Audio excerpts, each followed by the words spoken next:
I was 13 when I first got access to a computer. My parents bought me a Macintosh in 1984 when I was 8 years old. I was in 6th grade. I learned to code in college. Freshman year, first semester, intro to computer science. I wrote a program to play tic-tac-toe. I think it was pretty humble beginnings. I think the first program I wrote asked things like, what's your favorite color?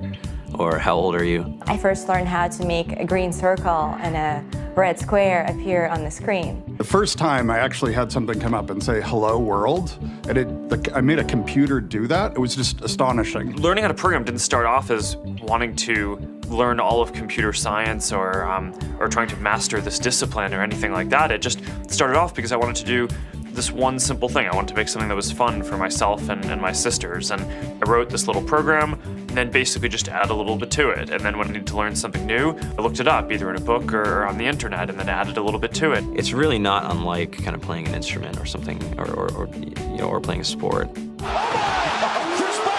It starts out being very intimidating, but you kind of get the hang of it over time.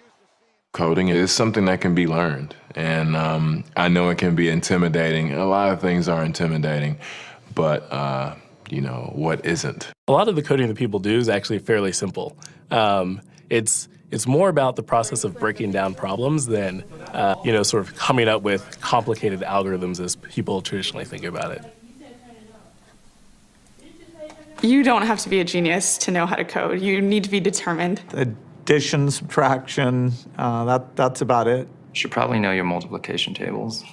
You don't have to be a genius to code. Do you have to be a genius to read? Even if you want to become a race car driver or play baseball or build a house, all of these things have been turned upside down by software. What it is, computers are everywhere. You want to work in agriculture? Do you want to work in entertainment? Do you want to work in manufacturing? It's just all over.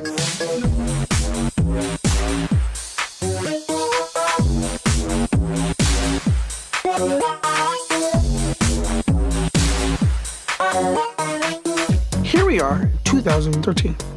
We all depend on technology to communicate, to bank, information, and none of us know how to read and write code. When I was in school, I was in this after-school group called the Whiz Kids. And when people found out, they laughed at me and, all these things. And I'm like, man, I don't care. I think it's cool. And, I'm learning a lot. And some of my friends have jobs. Our policy is literally to hire as many talented engineers as we can find. The whole limit in the system is just that there just aren't enough people who are trained and have these skills today.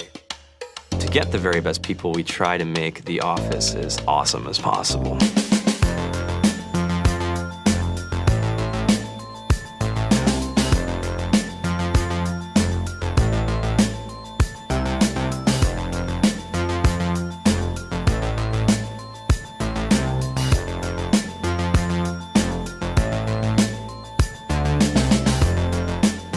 We have a fantastic chef, Free food, breakfast, lunch, and dinner. free laundry. Snacks, even places to play and video games and scooters. There's all these kind of interesting things around the office and places where people can play or relax or go to think or play music or be creative.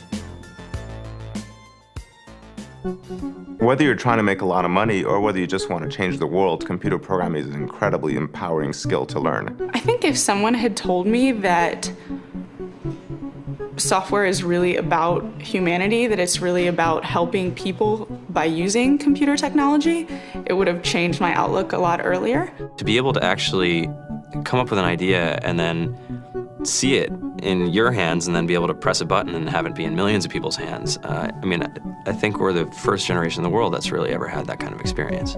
Just to think that you can start something in your college dorm room and you can have a set of people who haven't built a big company before come together and build something that 1 billion people use as part of their daily lives is just crazy to think about, right? It's humbling and it's amazing. The programmers of tomorrow are the wizards of the future. You're going